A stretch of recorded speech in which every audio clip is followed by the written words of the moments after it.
thank you for joining me for the very first creative Fri-YAY. Tonight, I'll be talking about grief through art and finding hope in hard times. My name is Carrie Bauer, and I work for HopeWest Hospice in Delta as the youth coordinator and as the adult bereavement coordinator. I've worked in the end-of-life field for over a decade, and during this time, I've really learned so much about death, grief, but also about life. I've learned how important it is to enjoy the small things and not take people for granted or things for granted, and to live in the moment more than I ever used to. And it's all because of working in the end-of-life field. I've also learned a lot about self-care and how important it is to develop healthy coping skills and healthy self-care, and how this self-care and these coping skills can help us when we're going through difficult times. This is something that I actually learned the hard way, and it took me getting really low and in kind of a dark place to realize how important it isn't just to think about self-care, but to actually do it. But this also helped me learn about and cope with the many losses and changes in my life.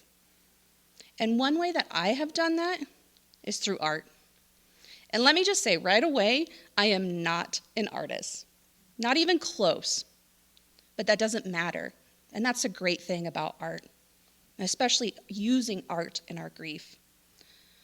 Once I got it in my head that I didn't have to do the perfect painting or everything had to look just perfect, I started to really enjoy it more and really started to find how helpful it was when I was going through tough times.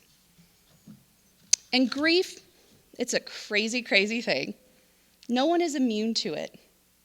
It doesn't matter what age you are, your income level, where you live, your race, your religion, your beliefs. We all will grieve something in our life at some time. And most likely, we're going to grieve a lot of different things at different times. Grief is an interesting topic, and here in America, I don't feel we do a very good job at it because it's uncomfortable, and we don't like uncomfortable. And because of this uncomfortableness, we often just don't talk about it. We don't address it. We don't even talk to people who are grieving or know what to say, and so we just avoid it, making grief taboo. But it's not. Grief is a totally natural response to change in our life. But even in recognizing this, it doesn't take away how uncomfortable and how painful it can be. So why is grief so uncomfortable? I think one of the reasons is because we feel a lot of different things. And I'm going to show a picture of a wordle. And anyone who is familiar with wordles knows that they're word art. You take a bunch of words, you put it onto this website, and it creates this amazing thing. And this is actually one of the wordles that I created with one of my grief groups that I was visiting in one of the local schools. And as you can see, it's not just sadness. When I ask, what is grief? It's not just sadness. There's a lot of different feelings and emotions that go into it. There's a lot of physical responses, emotional responses, spiritual responses. And because grief affects every part of our being, it can seem incredibly overwhelming. And because of this overwhelming feeling, and that those feelings are usually not something we feel all the time, a lot of times people will say they feel like they're going crazy, when in reality they're not. It's their reaction to their whole life changing, whether that was a death of someone, a change in their life, a move, whatever it might have been. Their normal, what they knew was normal, has changed. And because of that normal being changed, it causes a lot of disruption, and we don't know what to do with that. And just like us humans, we don't like to feel uncomfortable, we also don't like change. And so what I have done is I've quickly learned, how do we deal with that? How do we get that control back? And I wish I could say there was a magical wand, or I could stand up here today and I could tell you this is what you do to feel back to normal. But unfortunately, there's not. You have to work through it. So grief is complex. There's a lot of things that can contribute to it. It's not just the death of someone or something that we would normally associate as being sad. Any changes in our life can cause grief. Maybe it's moving, retirement, the birth of a sibling. Those are big changes that disrupt our life. And because of that, we can feel grief. And I think right now, in the time we're living in, we're all very aware of how the change in our life can cause grief. And with COVID, one of the things that I have really noticed is we are all grieving. Us adults We're grieving different things in our lives. the words or It's how not to just describe what we're people feeling. who've died from We're adults and COVID. we have a pretty good vocabulary usually. It could be the loss of a Kids job, don't. And so the for loss of the kids, world that we art is a knew, wonderful way for them to be able how to we are able to live process our their lives. feelings because they That's all can't changed. name them. And that's all causing grief. When we name And that's one of a the things that feeling, I it can have help thought a us lot process about it. lately is If we how name it, this we own it, pandemic I now know and what how to our do with lives it. have changed But when so you much can't because of name it, how are you supposed and to how work that can through cause a lot of grief. And we're grieving. But that's okay, because there are ways to get through it. And one of the ways, like I said earlier, that I have found has helped is through art. And this isn't just for myself. I use art a lot when I work with adults and kids. And the reason why art can help is because it helps get the feelings out that may be in our head. When we're grieving, sometimes we need a distraction, right? If we grieved at 100% of the time, we would be able to live.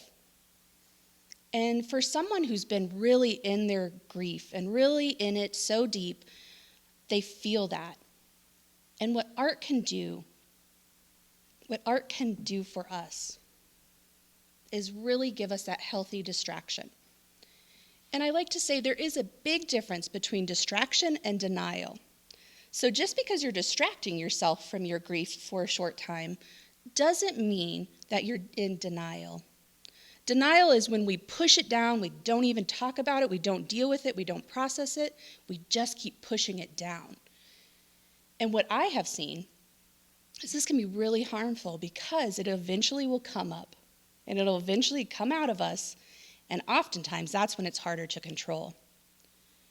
But art is that healthy distraction for just a little bit of time to get us out of our grief, to have us focus on something else. Maybe that's us making art, or maybe it's even enjoying art. Those are things that are healthy distractions. The other great thing when we use art to express our grief and all of our feelings is we might not be able to find the words to use to explain what we're feeling at that moment. Because we said earlier, there's all of those different emotions that come with us and come with us when we're grieving. And so art can help us get what's going on in our head onto something else. It gets it out of our head and onto paper. And this is especially important for kids.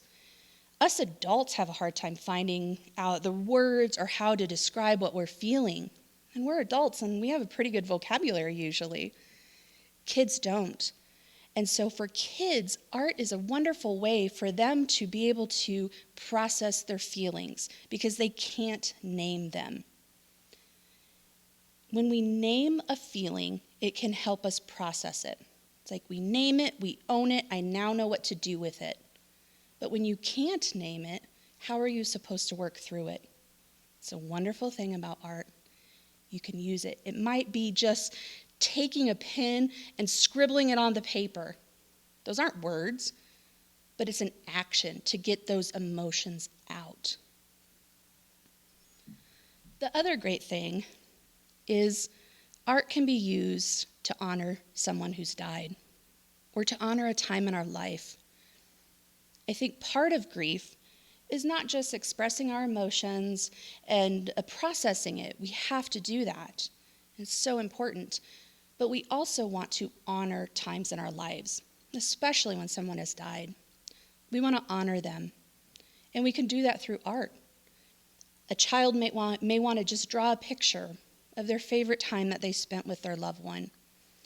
We may paint something that reminds us of our loved one. We might make jewelry. We might use photos and make a collage of that person. But art is such a beautiful way to honor people. We might honor a special time in our life. Maybe it was that retirement that you were looking forward to for years, and you get there and you realize, man, this is really hard. This is harder than I thought it was going to be. But let me look back. Let me reflect and remember the time that I worked and how much I enjoyed that and how much that was a part of me. But now I'm going to move forward and I'm going to enjoy my retirement.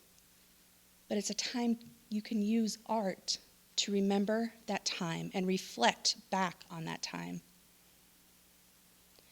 The other great thing I think about art is anyone can do it. Truly, truly anyone. You don't have to have special equipment. You can get whatever you want. It's not so specific that only certain people can do it, or you have to have all this fancy equipment. You could simply have, like I said earlier, a pen, a marker, paint. Maybe you just throw the paint on a canvas. But what's really important is finding something that helps you. And again, for me, that was getting out of my head that what I was making had to be perfect, or I was making this for someone else. And once I kind of realized, no, that's not why I'm doing this. Nobody has to see this even. This is for me. This is for me to process what I am going through. And once you can kind of wrap your head around that, it can help. Maybe you do want to make something for someone else. Maybe then you want to spend a little more time on it. But realizing art doesn't have to be these amazing, huge things that you see in museums and in art galleries. It doesn't have to be that. Art can just be you putting down what's going on in your head onto paper, onto a canvas, whatever it is that you want. So try different things. I have to laugh because when I was growing up, I was in 4-H and I tried all these different things.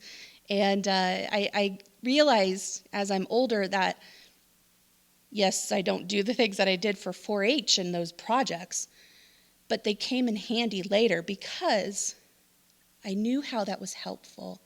And I'd had it before and I could do it now.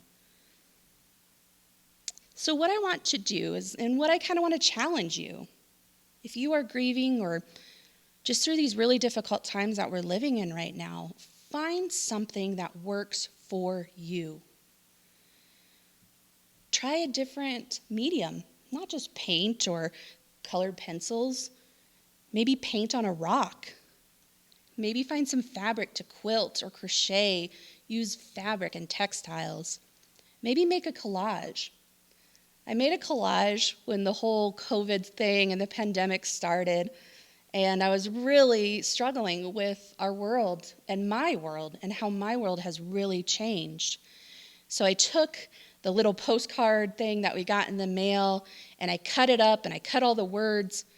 And at first, when I had this in my mind that I wanted to do it, I thought, I'm going to make this really dark, because that's where I was. I was in a dark place. I wanted to make it black, because it was just a bad time.